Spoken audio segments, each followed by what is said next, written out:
രാത്രി അമ്പലത്തിൽ നിന്ന് വരുന്നതായിരിക്കും. ഞാനും അത്യാവശ്യത്തിന് ഇത്തിരി ഭക്തിയെ കാണിക്കുന്ന കൂട്ടത്തില. രാധേ, എനിക്ക് രാധയോട് ഒരു കാര്യം പറയാനുണ്ടായിരുന്നു. അതിവിടെ വെച്ച് എങ്ങനെ പറയുമെന്നാണ്. അത്രയ്ക്ക് ധൃതിയായോ? അതോ എന്നോട് സംസാരിക്കുന്നതിന് ഇഷ്ടമില്ലാത്തതുണ്ടോ? അതല്ല, പിന്നെ ചേട്ടനും ഇവിടെ വരും. അപ്പോൾ ആ പേടിയേ ഉള്ളൂ. ഗുഡ്. ഇപ്പോൾ രാധ പോയിക്കോളൂ. നാളെ ചേട്ടൻ പോയി കഴിഞ്ഞ് വീട്ടിലേക്ക് വരണം. അപ്പോൾ പറയാം.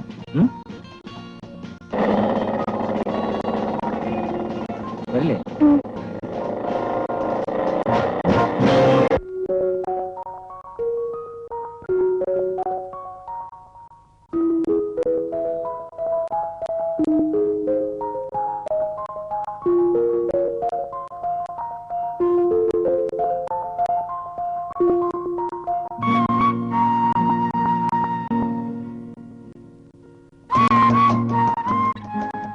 രാധ പറഞ്ഞു പറ്റിച്ചോ എന്ന് ഞാൻ നോക്കുമായിരുന്നു. രാധ പിന്നെ ഒരു പ്രധാന കാര്യം പറയാനാണ് ഞാൻ വരാൻ പറഞ്ഞത്. പറയൂ, എനിക്ക് പോണം. ഇരിക്കുന്നേ, അങ്ങനെ പെട്ടെന്ന് പറഞ്ഞു തീർക്കുള്ള കാര്യമൊന്നുമല്ല. എന്നാ ഞാൻ പിന്നെ വരാം. ഞാൻ പറയാം. രാധയ്ക്ക് സമ്മതമാണെങ്കിൽ ആണെന്ന് പറയണം, അല്ലെങ്കിൽ ഞാനെന്നും പറഞ്ഞില്ലെന്ന് കരുതിയാൽ മതി. രാധയെ കണ്ട നിമിഷം ഞാൻ തീരുമാനിച്ചു വെച്ചാണ്. എന്താ? രാധയെ എന്റെ ജീവിത പങ്കാളിയാക്കണം. എന്താ, രാധയ്ക്ക് സമ്മതമല്ലേ? പറയൂ, സമ്മതമല്ലേ?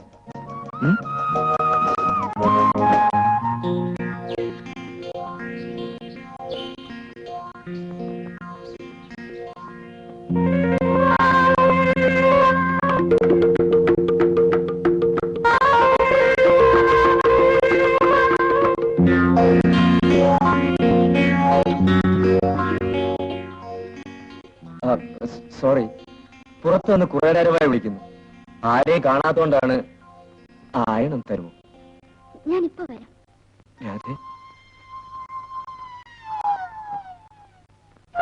ഒരുക്കങ്ങളില്ലാതെ കാണുമ്പോഴാണ് പെണ്ണിന്റെ സൗന്ദര്യം ശരിക്കും മനസ്സിലാകുന്നത്. രാധേ, നീ സുന്ദരിയാണ്. രാധയെപ്പോലെ ഒരുവളെ ഭാര്യയാക്കാൻ കഴിയുന്നത് എന്റെ ഭാഗ്യമാണ്.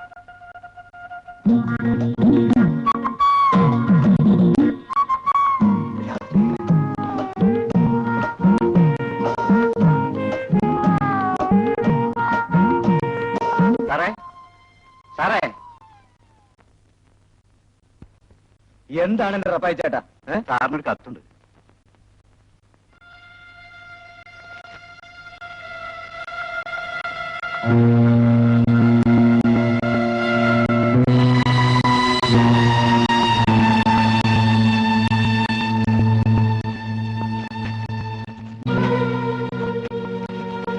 നാശം കത്താക്കാൻ വേണ്ടി സമയം.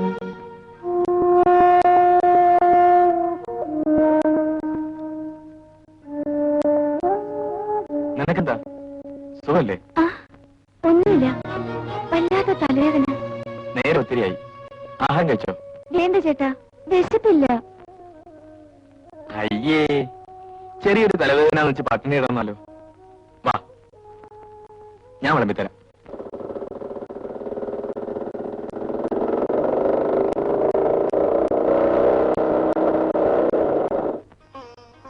കാപ്പി കുടിച്ചിട്ട് പോയാ മതിയെന്ന് പറഞ്ഞിട്ട്. വേണ്ട, എനിക്ക് അല്പം തിരക്കുണ്ട്. നീ എന്താ പിന്നെ ഇങ്ങനെ നോക്കുന്നത്? ഒന്നുമില്ല. പിന്നെ ഞാൻ പോയിട്ട് വരാം.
നോക്കി രാവിലെ മുതൽ ഞാൻ കാത്തിരിക്കുക. നീ എന്താ വരായിരുന്നത്? എന്നോട് അത്രയ്ക്കേ സ്നേഹമുള്ളൂ അല്ലേ? രാധ എന്താ ഒന്നും മിണ്ടാത്തത്? അതറിയാവുന്നതുകൊണ്ടാണല്ലോ ഞാൻ വന്നത്. എന്റെ രാധയോടൊന്ന് തനിച്ച് സംസാരിക്കും. വരട്ടെന്ന് വന്നാലേ ഞാൻ നിന്നെ കല്യാണം കഴിക്കാൻ പോകുന്നു തുറന്നങ്ങ് പറയും. എന്ത് പറ്റിയെന്നോ? നിങ്ങൾക്ക് എത്ര കാമുകർ വേണം? നിങ്ങൾ എത്ര പേരെ കല്യാണം കഴിക്കും? എങ്ങനെ അറിഞ്ഞുവെന്നല്ലേ? നിങ്ങൾ എന്നെ ചതിക്കായിരുന്നു. പഞ്ചാര വാക്കുകൾ പറഞ്ഞ് പല വീശുകയായിരുന്നു. വേണ്ട, നിങ്ങളെ കാണുന്ന പോലും എനിക്ക് വെറുപ്പാണ്. കടന്നു പോകൂ. രാഘ എന്തോ തെറ്റിദ്ധരിച്ചിരിക്കണം. ശരിയാണ്, നിങ്ങളൊരു മനുഷ്യനാണെന്ന് തെറ്റിദ്ധരിച്ച് ഞാൻ സ്നേഹിച്ചു പോയി. ഇനി നമുക്ക് തമ്മിൽ ഒരു ബന്ധവുമില്ല. നിങ്ങൾ വീട്ടിൽ നിന്ന് ഇറങ്ങിപ്പോണം, അല്ലെങ്കിൽ ഞാൻ ബഹളം വെച്ച് ആളെ കൂട്ടും.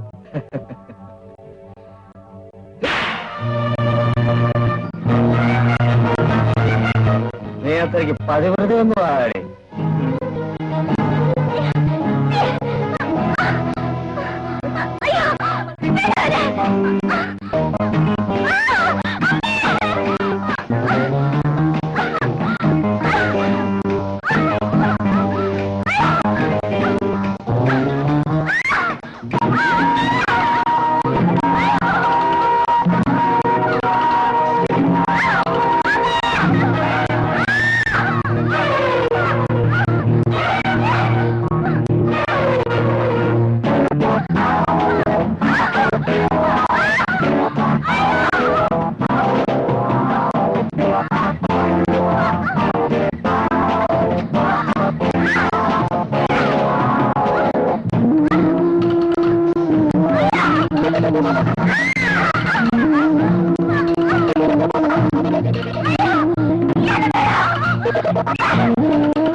എല്ലാം സഹിക്കാം. എനിക്കെതിരെ ഉന്നയിക്കപ്പെട്ട കുറ്റം എന്താണെന്നറിയോ? ഞാൻ എന്റെ പെങ്ങളെ നശിപ്പിക്കാൻ ശ്രമിച്ചപ്പോ അവൾ എതിർത്തതുകൊണ്ട് ഞാൻ അവളെ കൊന്നു. അതെ ശാലിനി, അങ്ങനെ അവൻ എന്റെ പെങ്ങളുടെ ജീവിതം പിച്ചിച്ചേന്തി അറിഞ്ഞു. എന്നെങ്കിലും ഒരിക്കൽ ഞാൻ അവനെ കണ്ടുമുട്ടും. ഒന്ന് എല്ലാം വിധിയാണെന്ന് കരുതി സമാധാനിക്കാൻ ശ്രമിക്കൂ. ശ്രമിച്ചു ശാലിനി, പക്ഷേ കടലിലെ തിരകളെ പോലെയാണ് മനസ്സിലെ ഓർമ്മകൾ. ഒരിക്കലും മരിക്കില്ല. ശരിയാണ്, പക്ഷേ ചിലപ്പോൾ ചിലരെല്ലാം മറക്കാൻ കഴിഞ്ഞില്ലെങ്കിലും മറന്നെന്ന് നടിക്കണം. എന്നെപ്പോലെ ഉപദേശിക്കാമെന്ന് കരുതരുത്. കഴിഞ്ഞത് കഴിഞ്ഞു, ഇനി പ്രതികാരവുമായി നടന്നിട്ട് കാര്യമില്ല.